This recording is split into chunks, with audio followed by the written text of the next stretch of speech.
ପାଞ୍ଚଟି ସୁପରଫୁଡ୍ ବିଷୟରେ ଆସନ୍ତୁ ଜାଣିବା ଯେଉଁ ସବୁର ସେବନ କରିବା ଦ୍ୱାରା କିଡ୍ନି ସୁସ୍ଥ ରହିବା ସହିତ ରକ୍ତ ମଧ୍ୟ ସଫା ହୋଇଥାଏ।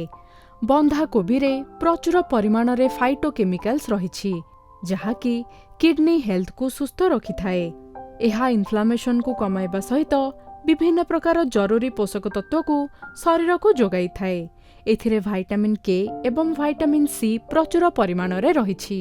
ଫୁଲକୋବି ମଧ୍ୟ ଭାଇଟାମିନ୍ ସି ଏବଂ ଫାଇବରରେ ଭରପୁର ହୋଇଥାଏ। ଏହା ଶରୀରର ଡିଟକ୍ସିଫିକେସନରେ ଗୁରୁତ୍ୱପୂର୍ଣ୍ଣ ଭୂମିକା ନିର୍ବାହ କରିଥାଏ।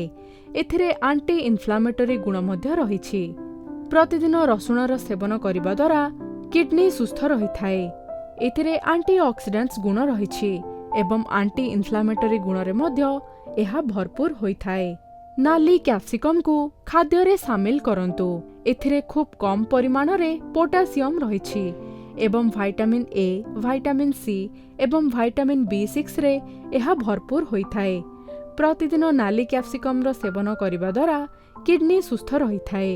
ଏଥିରେ ଲାଇସୋପିନ୍ ନାମକ ଏକ ଶକ୍ତିଶାଳୀ ଆଣ୍ଟିଅକ୍ସିଡାଣ୍ଟ ରହିଛି ଯାହାକି ବିଭିନ୍ନ ପ୍ରକାର ମାରାତ୍ମକ କିଡ୍ନି ରୋଗଠାରୁ ଶରୀରକୁ ଦୂରେଇ ରଖିଥାଏ।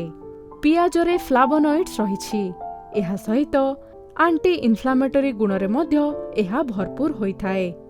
କିଡ୍ନିର ହେଲ୍ଥକୁ ସୁସ୍ଥ ରଖିବା ସହିତ ଏହା ବିଭିନ୍ନ ପ୍ରକାର ହାର୍ଟ ରୋଗଠାରୁ ମଧ୍ୟ ଶରୀରକୁ ଦୂରେଇ ରଖେ।